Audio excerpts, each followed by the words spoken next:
আমাদের ফ্ল্যাটের নিচে ছোট্ট জায়গা আছে, যদিও এর ওনার সবাই, কিন্তু অন্যান্য যারা আছেন তাদের পারমিশন নিয়ে ওই ছোট্ট জায়গাতে আমি একটি বাগান করেছি। সব গাছগুলি লাগিয়েছি টবে। অনেক রকমের গাছ আছে।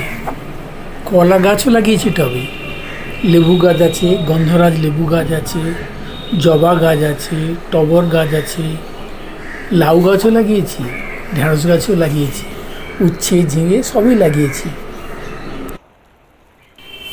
এছাড়া কিছু মেডিসিনাল প্ল্যান্টও আছে, যেমন থানকুনি, তুলসী, বেসিল, অরিগ্যানো ইত্যাদি, কারি পাতা, নিম। হ্যাঁ, ভুলেই গেছিলাম, পান গাছও আছে। পান গাছটা উপরে এত সুন্দর লাগে, সবুজে ভর্তি। আজ সকালে কিছু পাতা নিজের বাড়ির ব্যবহারের জন্য সংগ্রহ করলাম। সেগুলোর উপকারিতা সম্পর্কে আসুন আপনাদের কিছু তথ্য শেয়ার করি। এই তথ্যগুলি সবই গুগল থেকে সংগ্রহ করা।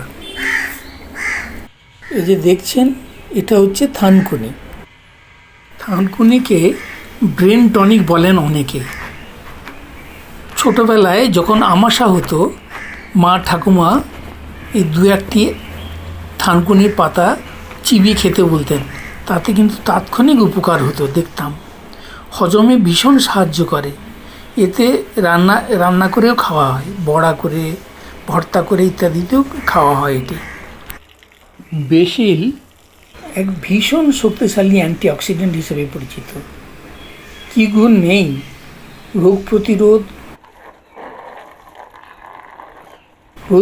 প্রতিরোধ ক্ষমতাতে বাড়ায়, হজমে সাহায্য করে, ব্লাড সুগার আর কোলেস্টেরলের মতো আমাদের বয়স্ক যারা আমরা ভুগি তাকেও কমাতে সাহায্য করে। সিম্পলি চায়ের সঙ্গে দু একটি পাতা দিয়ে আপনি যদি খান, দেখবেন কত সুন্দর তার গন্ধ। কারি পাতা তো খুবই পরিচিত পাতা, অনেকেই ব্যবহার করেন। এতে বিভিন্ন ভিটামিন আছে, যেমন ভিটামিন এ, বি, সি এবং ই। এছাড়াও এতে আয়রন আছে, ক্যালসিয়ামের মতো প্রয়োজনীয় মিনারেল আছে।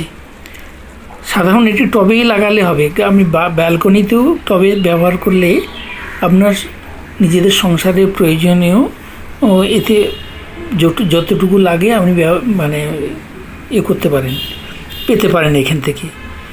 হজমে সাহায্য করে, চুলের স্বাস্থ্য উন্নতিতেও সাহায্য করে। কত রকম এতে উপকার। অরিগ্যানো পাতা, এতেও অ্যান্টিঅক্সিডেন্ট আছে, ব্যাকটেরিয়া এবং ভাইরাস ইত্যাদির প্রতিরোধে বিভিন্ন সাহায্য করে। এটি হজমেও সাহায্য করে।